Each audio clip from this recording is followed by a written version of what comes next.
Welcome. We're back. Start to a new week, or the start of a new week. How's everybody doing? Oh my gosh. Before we even talk about anything else, one of the crypto trades just went up like 8%. When did this happen? It just happened like an hour ago. I must have missed it. Sorry. How's everybody doing? Pretty interesting day. Well, actually, pretty uninteresting day for a lot of things. I mean, the market was relatively flat. We had a green open. Then we dipped down to red, and then we just kind of finished out flat. So the indices were pretty just inactive. They didn't really do much today, but there are some technicals that did develop that we will talk about. We're going to talk about stocks in about like 2 or 3 minutes, but just starting off with crypto to get that done with. Bitcoin also relatively flat, not moving too much. It looks the same as last night. Kind of have that bullish butterfly pattern with a higher low. We'll see what happens. It's literally in between 30K and 42K. So if you're looking at just the pattern, it is kind of bullish. But if you're just going to look at like support and resistance, you're in the middle of nowhere right now on Bitcoin, which is like kind of interesting. It also looks like it's starting to create this symmetrical triangle if we zoom in on the 4-hour, which is also just neutral. So a lot of, unclear signals for now, aside from this harmonic pattern, which we'll see if this plays out. If it does, it would be great for a lot of cryptos. And I did put out 5 altcoin trades yesterday. Well, this one was from before OX. He'd already hit the first target for 42% profit in a day. And then we have FIL, which is still at the entry if anybody missed out. I mean, you really couldn't have missed out because it hasn't done anything yet. But yeah, hidden bullish divergence, bullish bat, and then we have NU, descending broadening wedge with triple classic bullish divergence. This is still at the entry. Storage A is now above the entry. It is currently up about 5% since the entry. Classic bullish divergence, 200-day moving average, support resistance flip, downtrending channel, and then finally Dogecoin put in a very interesting move in the past few hours. It is pulling back right now, just pulled back about 4%, but the Dogecoin trade is actually up 14%. This was alerted either yesterday or the night before. It might have been the night before. Hidden bullish divergence on the daily. Bullish Gartley. We know how many bullish Gartleys we've seen on Dogecoin in the past 4 or 5 months, and like I can't think of one that did not play out.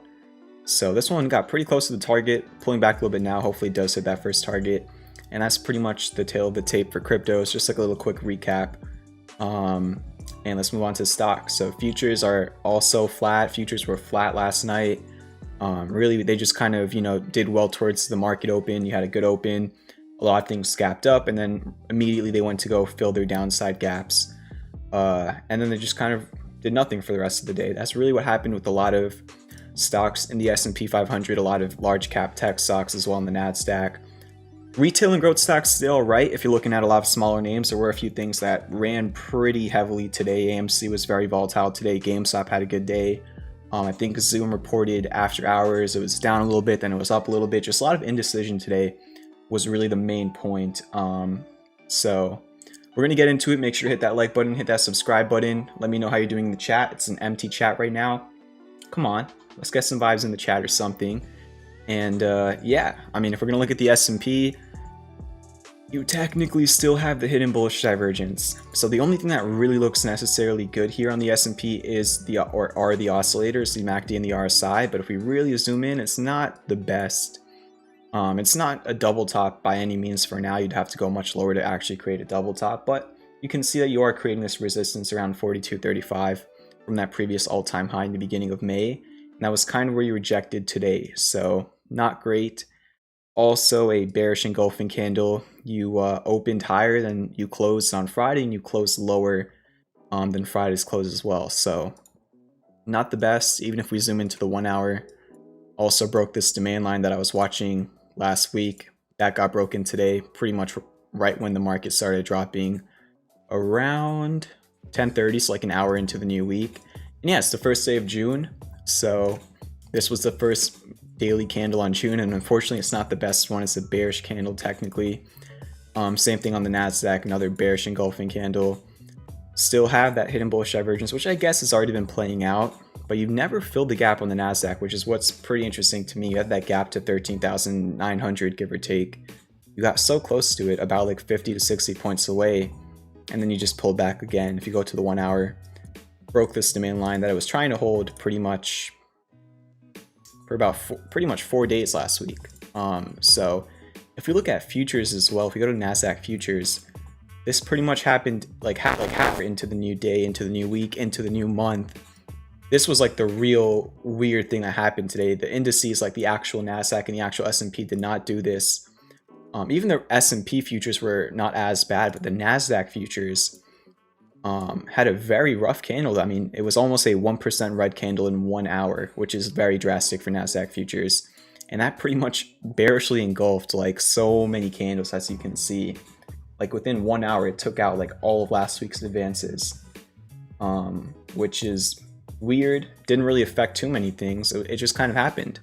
And not too sure why. Kind of, you know, up a little bit since the bottom there. Let's see.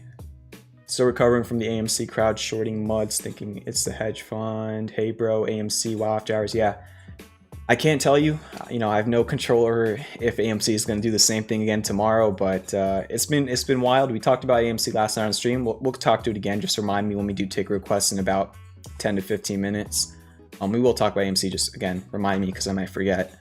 Obviously, it was one of the main talking points of today. I don't even know what happened after hours. Everybody's tweeting about it. Let me just get caught up and see what it did. It was up 18% after hours. So honestly, I'm not surprised because it's AMC. But that's interesting. I know everybody's talking about it. And yeah, let's move on. Anything else I want to talk about? The Russell was actually really a good, you know, divergence from the rest of the market. Like small caps had a pretty good day. You know, a lot of the stocks in the S&P and the NASDAQ, not the best. Thank you, Larza, for the subscription. But the IWM was up 1% today, and that's why a lot of the trades did pretty well today. I'm just looking at the wow, only one trade was down today, which is I'm not talking about the premium trades, but out of all the other trades, only one trade was down today, and that trade was down 1%. So in a flat day for the market, I mean, the trades were 2%, 3%, 1%, 11%, 8%, 4%, 4%, 2%, 0%.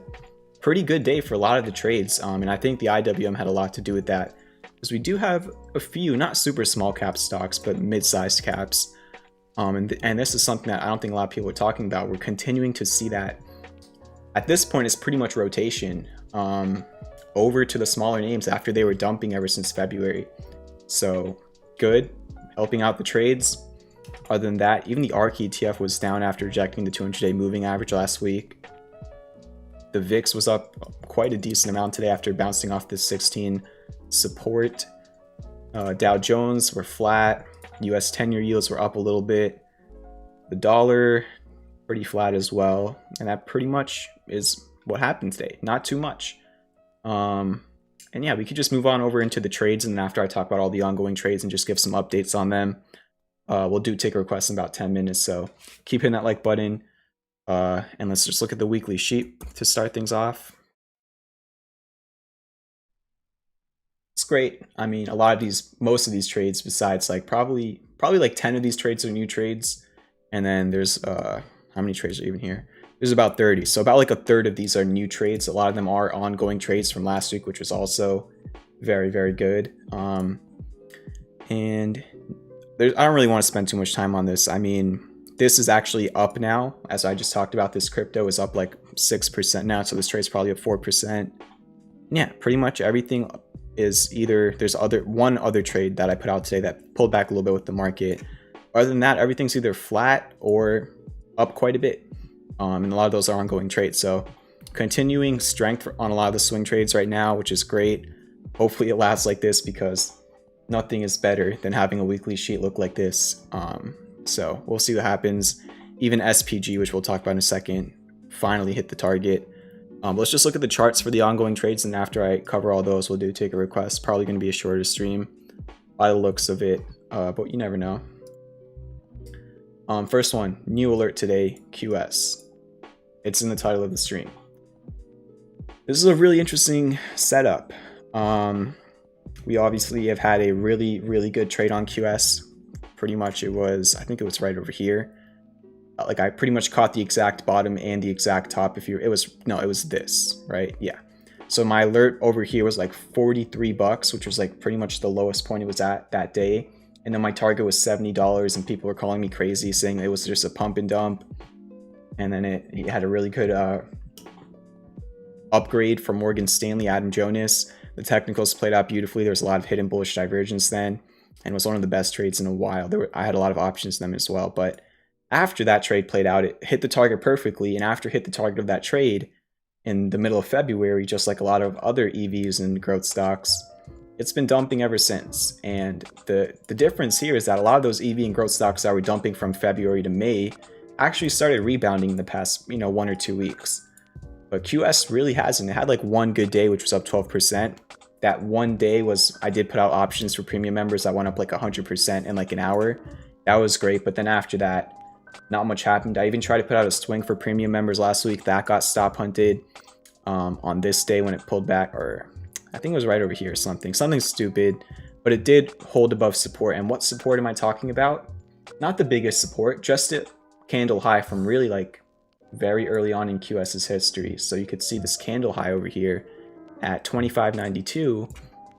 It is closing above that. It's pretty much close above that the last 4 days. As long as QS closes above 26, it could get very interesting again. You already broke out of this falling wedge, which I don't even know if I mentioned. Pretty real looking falling wedge. 1, 2, 3, 4, 5 touches, and then the breakout. That's like textbook stuff right there. We'll see what happens. You have the classic bullish divergence on the daily. I think you have it on the RSI on the 4 hour. Yes, you do. And every day that it closes above 26, the more and more confident I will get. But of course, that's not a lot of breathing room, so you never know what will happen. There was also a lot of unusual options flow into QS today. So this is one of the main stocks I'm looking at this week. It even, on the daily, it put in a bullish pin bar candle, like a lot of technical signals. And then what really gave me some more reassurance is, one, yes, we closed above 26 on QS. But also, the options flow was insane today. I mean, it was pretty unusual compared to what it's been doing for a while now. So we'll see if that means anything in the coming days or the coming weeks with this new trade. Other new trade is HUYA. I put this out on Friday, and it's up 5%. So classic bullish divergence at the PCZ of a bullish shark. And it's reversing. It's in profit. Not much to talk about there.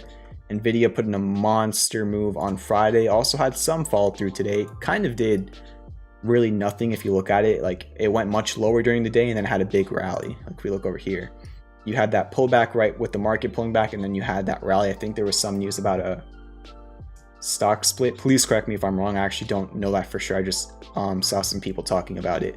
I don't like, just saying things without facts. So let me know if I'm mistaken in the chat. But yeah, Nvidia already hit the first target of the trade. That was 12% profit. It's on its way to the second target, which would be 20% profit at $678. Good news is there's no resistance until then. Even if you create like a supply line like this, like, you should be good. So Nvidia is one of the best performing large cap tech stocks in the past couple of days, or even like the past 2 weeks, honestly, ever since like May 17th. And that's doing well. Fisker had a nice little pop. I think CCIV also popped a little bit today. Still just hanging around over here. I have no problems with it. The trade's up 30% since the entry, and it only needs to go up another 7% or so to hit the first target. There's no resistance until the first target on Fisker. Eventually, it could create hidden bearish divergence if this 4 hour or if this daily MACD goes back to red. So you definitely would like to see that not happen, or at least happen after it hits the first target of the trade, which again there's no certainty that it will, which is why this would probably be a level where you could raise your stop loss. This should not be a losing trade.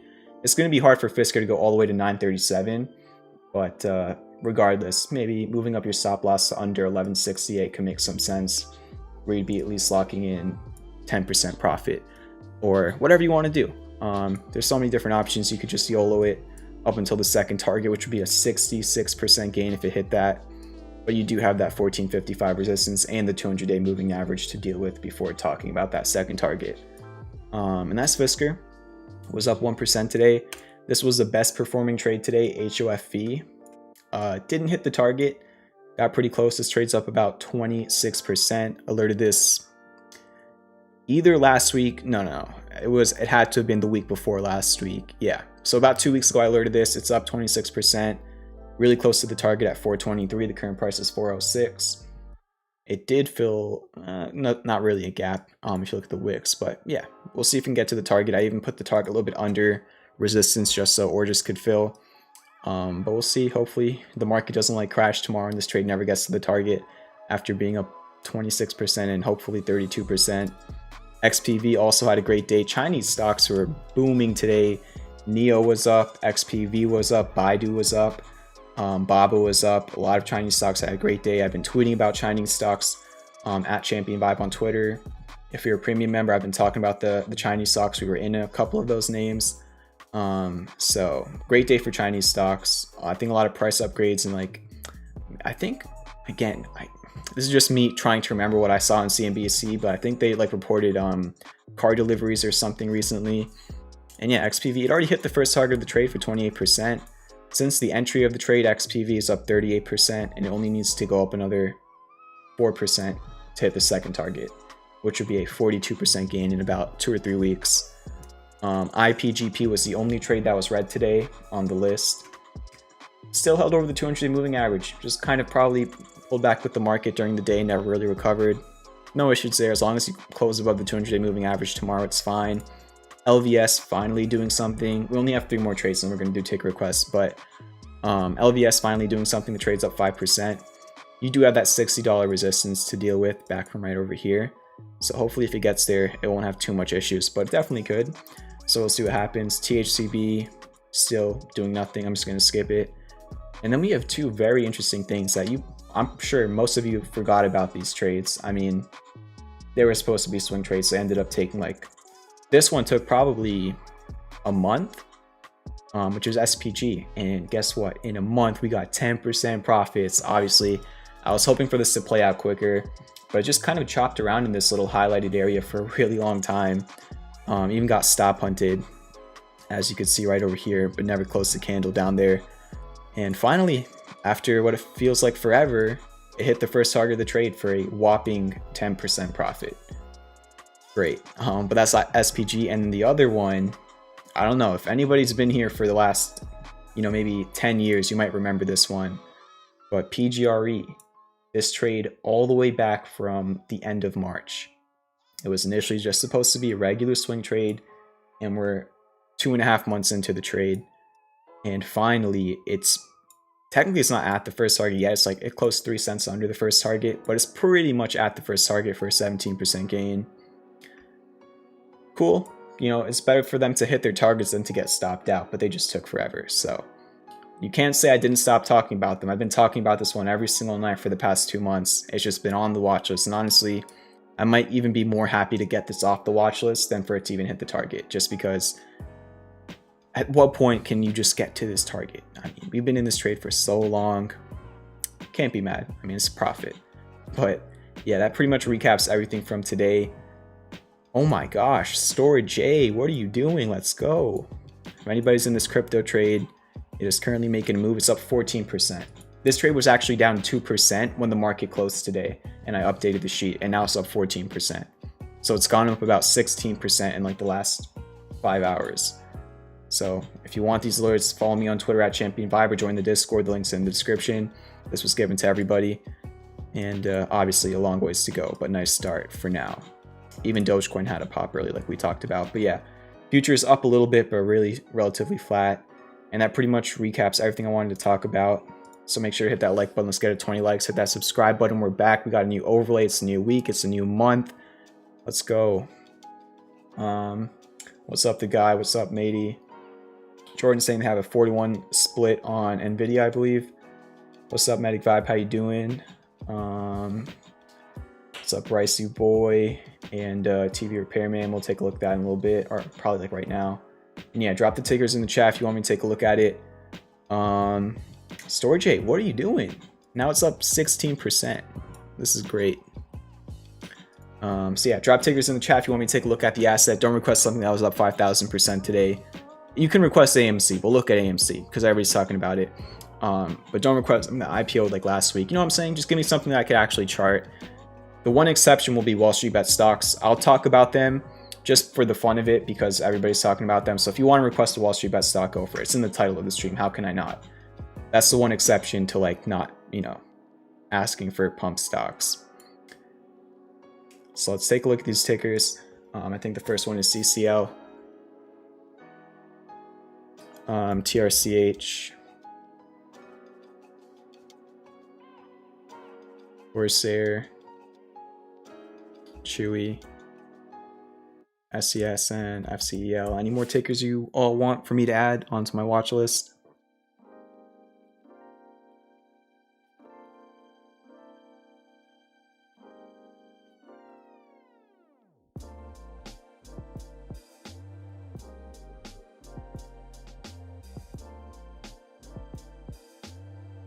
Sundial, LGHL, PayPal.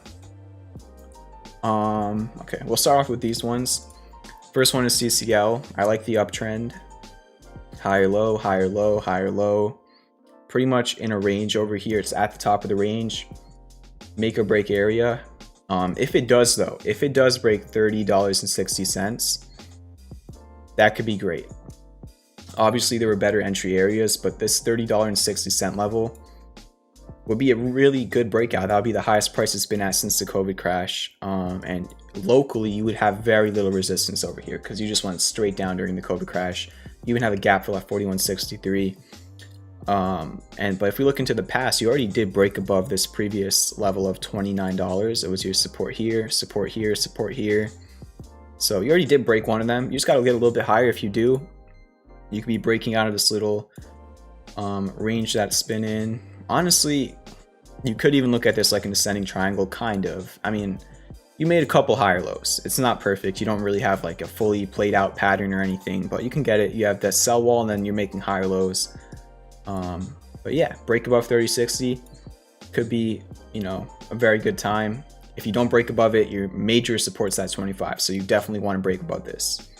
Up 2% today. I think there's also been a lot of, there were a lot of call options activity in cruises today, which kind of makes sense with, cruises were one of the last things to like kind of reopen like to full capacity. I don't even know if they're fully opened yet, but you had restaurants, you had airlines, and now I think a lot of people, it's summer, people might be wanting to go on cruises. I don't even know how open they are or not, but we'll see.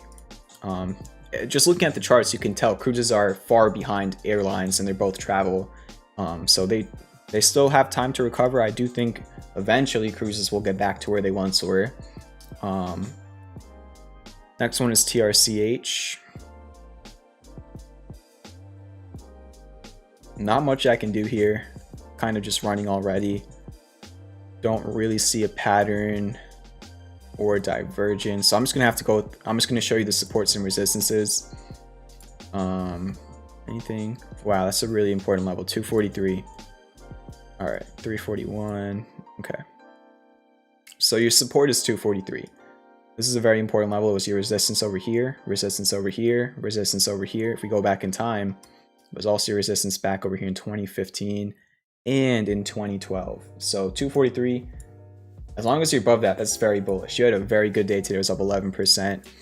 And there's not much resistance until 341. Every time it's broken above this level, except for this little time right over here, you saw 341. And then the last time you also saw 341. So historically, there's no resistance until then. Maybe like a few short-term ones if you really zoom in into this area. That's TRCH, Corsair.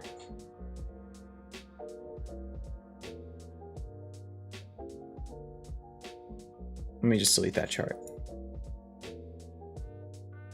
It's just range bound. It's range bound between 30 and 35, and you're right in the middle of the two. So that's pretty neutral. On the daily, there's no divergence. On the 4 hour, no divergence. Very neutral chart. I could see this going either way, just being straightforward. Resistance, support. Other than that, there's not much to talk about here, in my opinion. I mean, maybe kind of like a shark, if you look at it like this.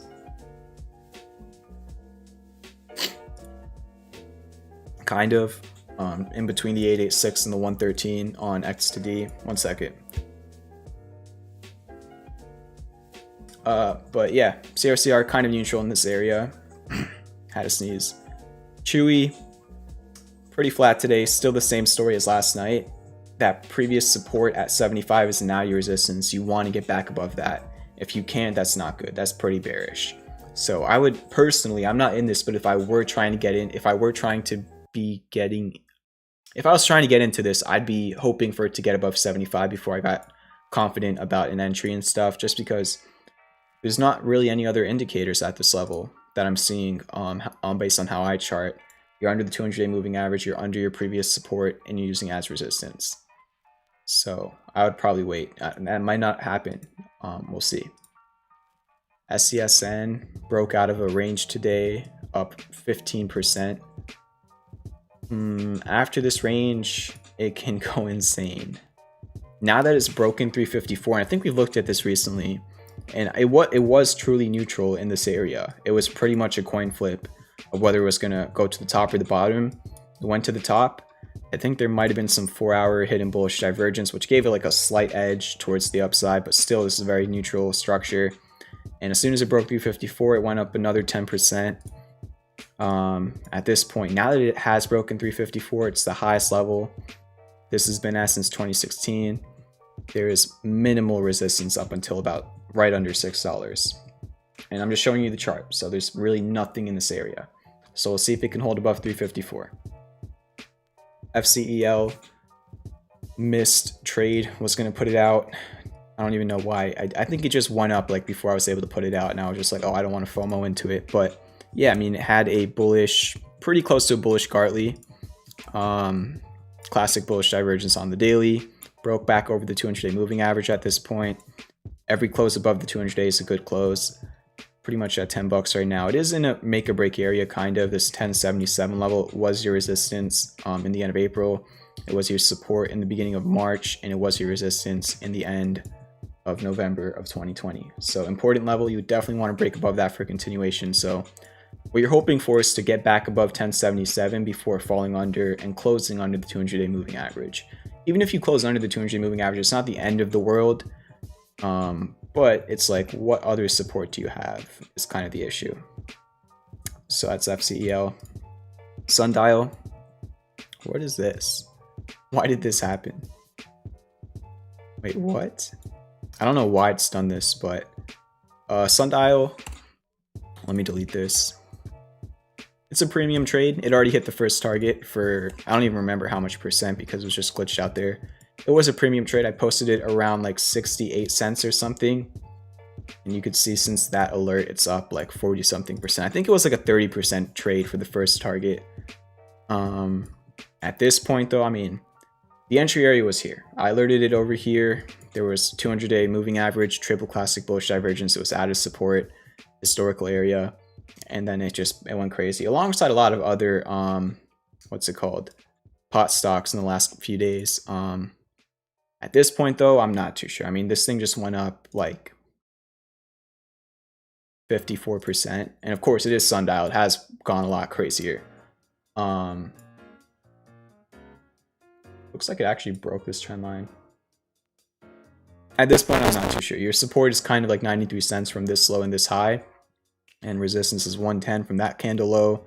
These candle lows, is there anything else? And this candle low all the way in February of last year. LGHL. Let me just delete this. Why is this all like messed up? Okay.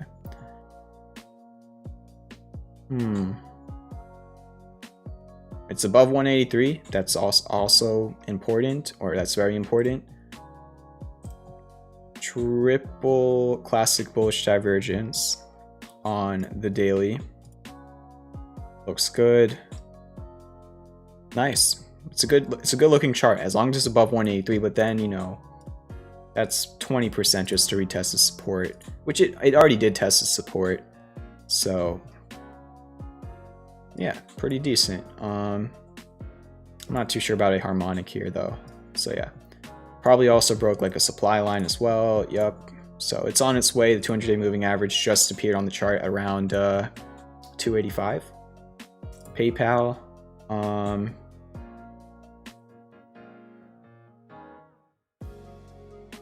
No divergence. This probably was like a bullish bat.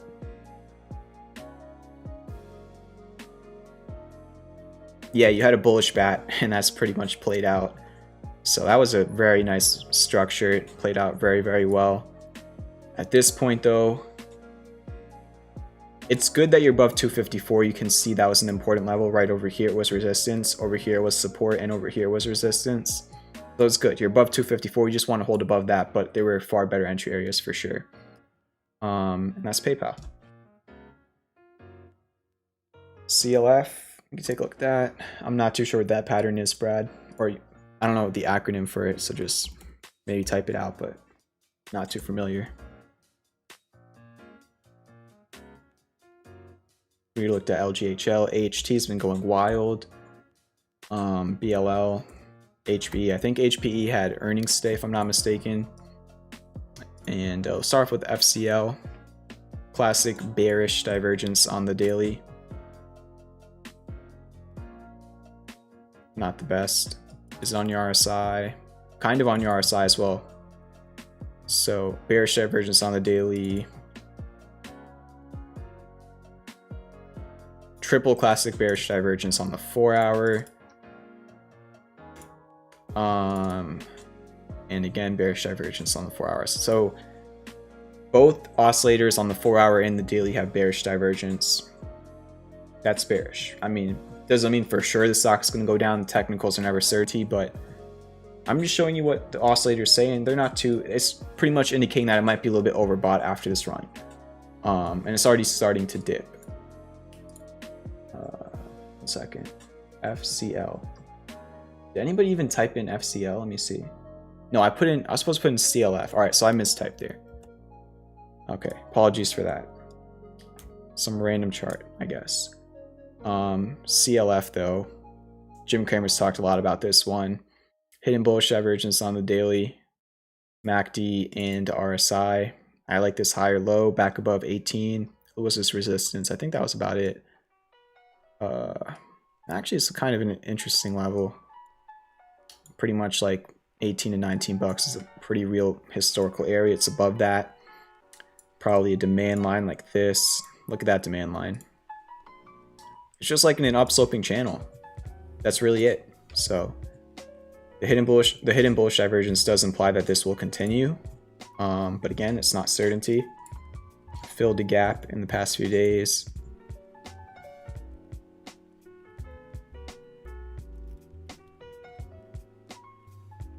Bullish Gartley is playing out inside of this channel. Pretty interesting chart. I mean, this was much more of an entry area, so I'm not too sure about right here, but yeah, interesting. If we go on the weekly,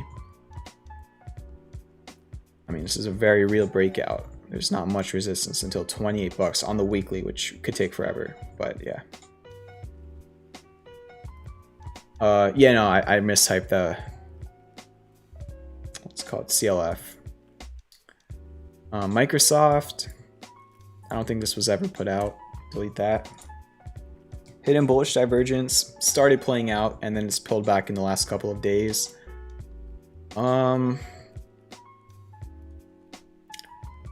There's a few stocks that I just will probably never really hate on, like Apple and Microsoft and Amazon. They're just companies that I truly believe will be around, probably not forever, but for a really, really, really long time.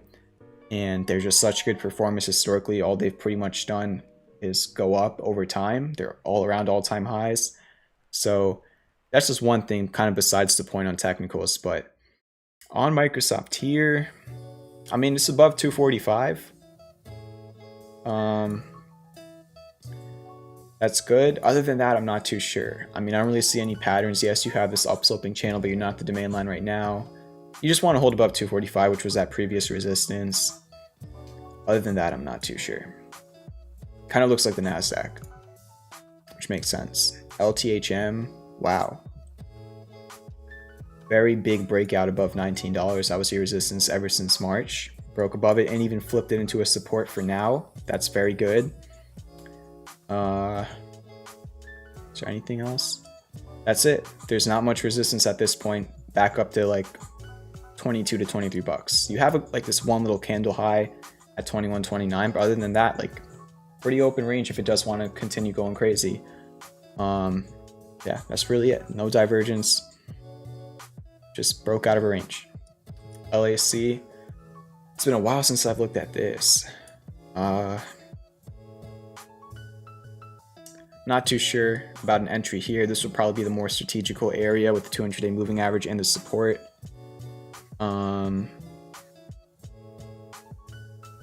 Resistance around really just like around 17 bucks from this candle high, from these candle highs. Like 17 to $18 is a pretty real resistance zone. You're not there yet, but you kind of have been going straight up ever since 12. So there probably might be like some bearish divergence on lower time frames. On the 1 hour, you kind of have some bearish divergence. It is a rounding bottom for now, but it could handle out. I'm not too sure. BLL at a make or break area, 81 bucks. Support over here, support on this one candle. That's really all you got. If you break that, then you have 78. If you break 78, you have 76. So there's like definitely, if you break under this for real, and there are a few fake outs previously, another 4% to the downside, but this looks like a, you know, relatively lower volatile stock compared to a lot of others. Maybe I'm mistaken, but let me delete all those lines. Definitely no harmonic, I would say. I mean, yeah, I don't even know where you would be anchoring from for a harmonic. Even if you wanted to do it like this, like you'd need to go way lower to get to a PCC. This could only be like a deep crap pretty much. You'd definitely have to go lower. One thing though on the daily, you do kind of have is hidden bullish divergence or potential hidden bullish divergence. It's not confirmed. It's not really even developing much yet, but there's a chance for it as long as you can hold above 81 bucks. There is a gap fill to 85. It's all about that $81 level on this one. AHT was up 20% today. We've talked about it a couple times last week. And after hours, it was up another 4%. It's been going wild. Next resistance is kind of, let me just clear everything. The support is around 430. That's your support from that previous resistance zone, which you broke above today. And then resistance probably in between $5.30 to $5.80. That's like your next resistance zone. $5.30 to $5.80. From this high, from this low, from this high, there's just a little bit of a choppy area here with a few highs and lows. If you break that, then it's like $8.53 if you can clear over $6. And that's really it. It's obviously gone up a very nice amount. Did some pretty real breakouts, which we talked about last week. Looking at it in hindsight, this was kind of like an inverse head and shoulders as well. I mean, kind of. And yeah, so HPE earnings were today, I believe. How you doing, Adam? Hope all is well. HPE earnings. All right, let me just put in HPE. Why is it not? It was down 1.5% after hours. Just want to hold above 1565 on HPE. Just kind of range bound for now between 1565 and 1650. So a $1 range. And that's really it here. If you can break this range, then you have a gap fill at $17 if you can break it to the upside, but that's only, again, like half a buck higher than the resistance itself. So not much other than that. Maybe like an ascending broadening wedge kind of. And that's HPE. No, I do not use that pattern, Brad. What, in your opinion, are the most sensitive indicators to spot turnarounds? I don't know exactly what you mean by sensitive. If you just want like my opinion on like the best indicators to spot turnarounds, I would say the MACD and looking for divergence for both bearish and bullish divergence. And yeah, that's pretty much my answer right there. NLOK. All right, blue. MRVL, INTC.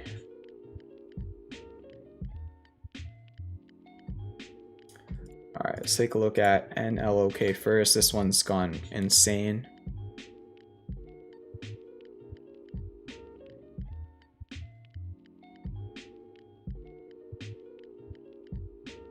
On the daily, I'm saying on the daily chart, there's no real support until 2440. There's no pattern on a straight line up. There's no divergence.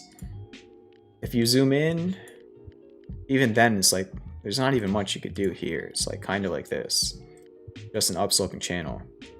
So you probably just want to hold above this demand line on the 1 hour chart, but yes, one's been going insane. Blue, nice that it's above 356. There's still a gap. Wait, how does, 1 second, where did this, oh, this gap down all the way from over here, didn't it? Wow, gap down from $11 to $4. That was definitely a breakaway gap, so I wouldn't worry about it too much for now. Eventually it might fill. I mean, you never know. I'm just going to look at it a little bit more locally. Your support is 356. Your next major resistance is 464. No divergence on the daily. Classic bullish divergence is already playing out on the 4 hour. And that's really about it here. MRVL. No divergence on the 4 hour or the daily.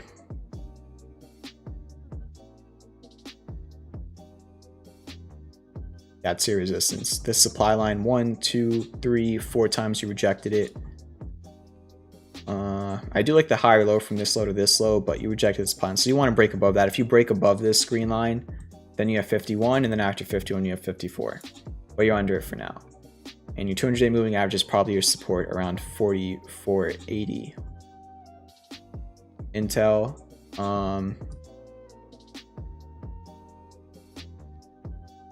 it's still above a very important level, which is 56 from these lows, from this low, from this high, from this high, from this low. 56 is like the really important level on Intel, and it's above it. A lot of other chip companies have done very well. This one's kind of been underperforming recently. No divergence above the 200-day moving average. Really, it's just 56. So you just gotta stay above that. That's really it. CSCO, no pattern, no divergence on the daily. Actually, there's technically, it looks kind of weird, but there technically is classic bearish divergence on the daily MACD and on the RSI for sure. So classic bearish divergence on the daily. Pretty interesting chart, just another upsloping channel. I mean, upsloping channel, rising wedge, however you want to look at it. It is slightly a rising wedge because this one's a little bit of contraction in the pattern. 48 to $50 is your major support zone. It actually, on some random date, actually just came all the way back down to test $50. It must have like gapped down, and then it just ran all the way back up, which is pretty cool. CBAT, let me delete all this. Right under the 200-day moving average. That's definitely your resistance. Pretty much just like a down sloping channel. You could chart in a few different ways, however you really want to, but down sloping channel, falling wedge. This orange line is your supply line. You're under it, no divergence on the daily or the 4 hour. So this is a very big resistance area right over here. 200-day moving average and your supply line. If it can break that, then you could probably see $5, and then after $5, like 580. But you got to break that first. And I think that's going to be it for tonight. Kind of a slower stream, starting off the week, getting into things. So appreciate the support from everybody. Thank you for coming out. Make sure to hit that like button, hit that subscribe button. I'll be back tomorrow night at 9 p.m. EST. And yeah, appreciate all the support. Peace out.